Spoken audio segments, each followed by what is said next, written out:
News 18 India।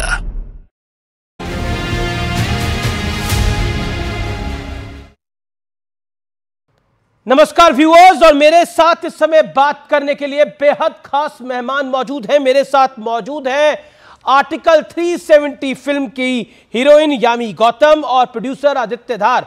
दोनों का अभिनंदन है न्यूज़ 18 पर। मेरा सबसे पहला सवाल तो आपसे यही है कि आपने एक बहुत बड़ी फिल्म बनाई है आर्टिकल 370। बॉक्स ऑफिस पर ये अच्छा कामकाज भी कर रही है, लेकिन इस फिल्म बनाने की आपके लिए मजबूरी थी या ज़रूरी थी? ये जो कहानी थी या जो आर्टिकल 370 एब्रोगेट हुआ था, वो एक बहुत ही इमोशनल मूवमेंट था। एक ऐसा मूवमेंट था जो बचपन से हम सुनते आ रहे थे कि कश्मीर में क्या क्या प्रॉब्लम है, देखी भी है, फर्स्ट हैंड देखी थी। तो कहीं ना तो कहीं जब ये एब्रोगेट हुआ तो दिल भर आया, इमोशनल हो गए।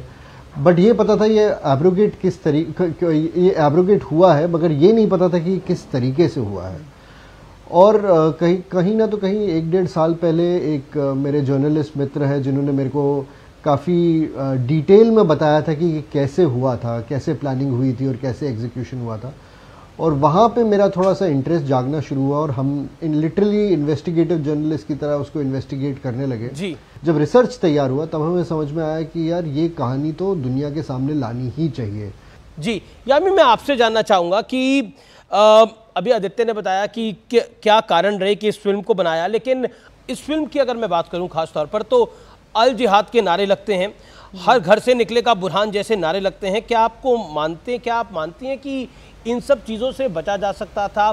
क्योंकि इसको लेके कंट्रोवर्सी क्रिएट हो रही है। इस विषय पर आप क्या कहना चाहती हैं यामी? देखिए, क्योंकि फिल्म हम यही कह रहे हैं, फिल्म रियल इंसिडेंट्स पे, रियल ट्रू इंसिडेंट्स पे आधारित है। और तो ऐसा रियल में तो ये नारे लगे थे कि हम सिर्फ एक ही जी, ये सारी इंफॉर्मेशन, ये सारी वीडियोस पब्लिक डोमेन में है। बिल्कुल। और अगर आप फुटेज देखें जो फिल्म के शुरुआत में जो इतिहास भी अगर आप देखें से आज तक, वो सब रियल फुटेज है, वो हमने कुछ शूट नहीं किया है, वो सब पब्लिक डोमेन है, इनमें इंफॉर्मेशन है।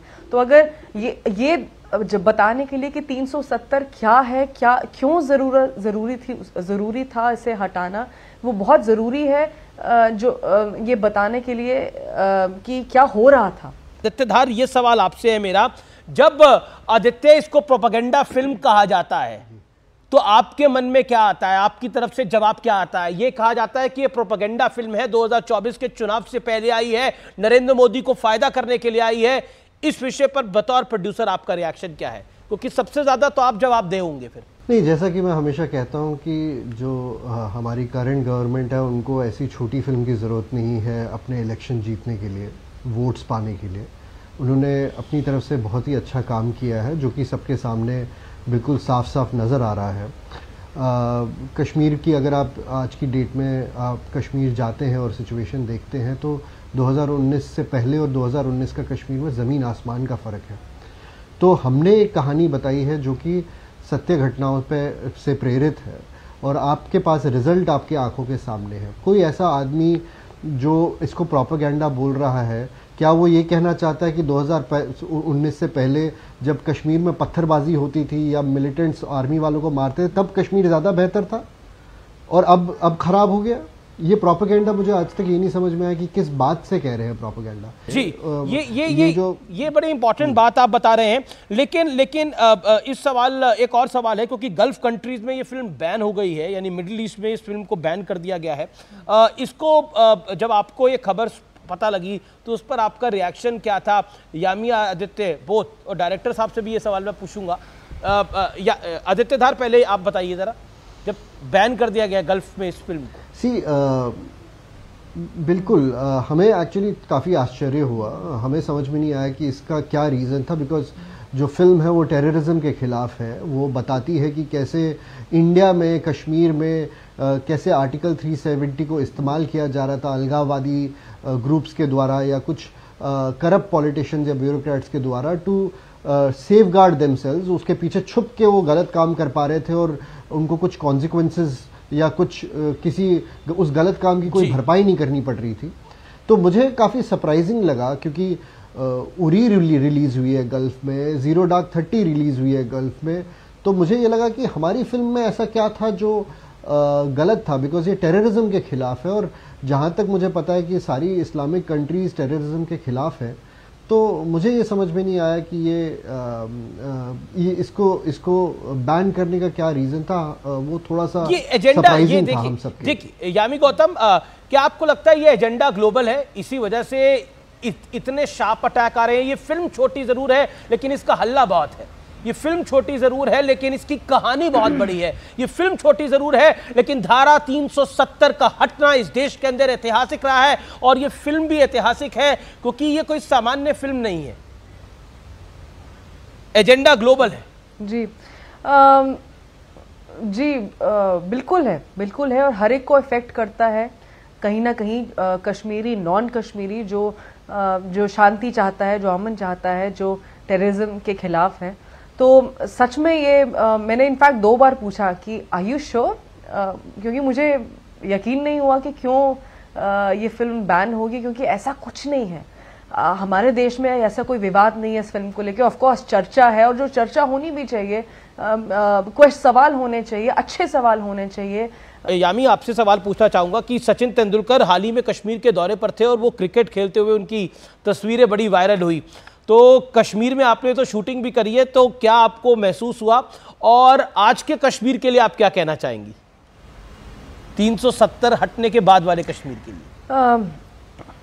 जी, जब हमने लैंड किया कश्मीर में और अपना नेशनल झंडा देखा, अपना राष्ट्रीय तिरंगा, जी बहुत अच्छा लगा। वो कहीं भी देखते हैं बहुत अच्छा लगता है, खासकर जब वहाँ देखा तो बहुत अच्छा लगा। ये मेरा पहला थॉट था।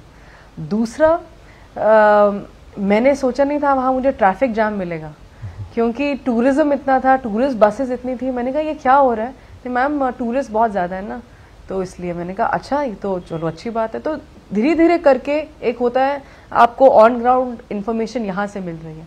फिर हम लोग जब शूट करने लगे, जब जो क्रू होता है या जिस दिन आपकी छुट्टी होती है, आपकी टीम बाहर जाती है, घूमती है, और सब एक दूसरे से पूछ रहे हैं, अच्छा लोकल्स, ऑफ कोर्स वो जिज्ञासा तो है।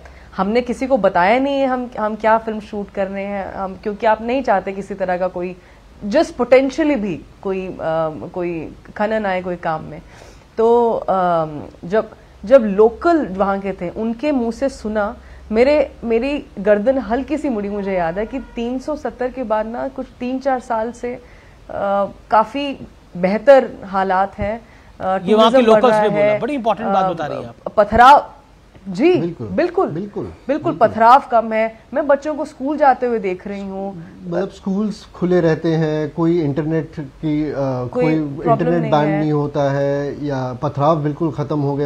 हम लोग जहाँ शूट कर रहे थे, हाँ, वो बिल्कुल डाउनटाउन कश्मीर, जहाँ पे कुछ साल पहले तक अथॉरिटीज अलाउ नहीं करती थी अंदर जाना, खुद नहीं जा पाती थी, वहां पे हमने जाके शूट किया। 250 लोग थे वहां पे हमारे शूटिंग में, और मजाल है कोई एक छोटा सा भी इंसिडेंट हुआ हो। इनफैक्ट हमारे को लोकल कश्मीरियों ने इतना सपोर्ट किया, apart from JNK police and CRPF and local administration, जो लोकल कश्मीरी थे उन्होंने इतना हमारा आदर सत्कार किया कि बिल्कुल ही वो कहते ना कि गदगद हो गए।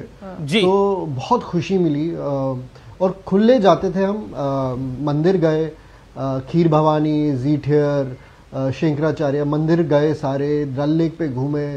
कोई कहीं पे कभी ऐसा फीलिंग नहीं आया कि नहीं यार यहाँ पे थोड़ा सा डर लग रहा है, या कोई कुछ कर देगा। डेवलपमेंट इतनी हो रही है कश्मीर में, ये बड़ा इंपॉर्टेंट पहलू है। ये इस समय हमारे माध्यम से, हमारे नेटवर्क के माध्यम से आपको करोड़ों व्यूअर्स देख रहे हैं, डिजिटली भी और चैनल के माध्यम से भी। तो ये पता लग रहा है कि कश्मीर कितना सामान्य हो गया है। धारा 370 हटने के बाद स्थितियां कैसी हुई हैं। यानी प्रधानमंत्री मोदी ने भी इस फिल्म की तारीफ करी और कहा कि ऐसी फिल्में बननी चाहिए। जी, वो जो स्पीच दे रहे थे, जो मैंने सुना पूरा, ऑफ कोर्स मुझे बहुत अच्छा लगा। हमने तो सारे वो दिन याद आ जाते हैं बचपन से लेकर आज तक, जहाँ आपको लगता है अभी भी कितना अचंभा महसूस होता है कि अच्छा, इतने बड़े हमारे ऑनरेबल प्राइम मिनिस्टर और हमारी छोटी सी फिल्म के बारे में वो जानते हैं क्या वो, और जिसका मैं एक छोटा सा हिस्सा हूँ, तो बहुत अच्छा लगा हमारे लिए, बहुत गर्व की बात नहीं, बहुत बहुत धन्यवाद आपका हमारे साथ जुड़ने के लिए, इस संवाद को करने के लिए, एक साक्षात्कार को करने के लिए। Thank you so much, pleasure having you.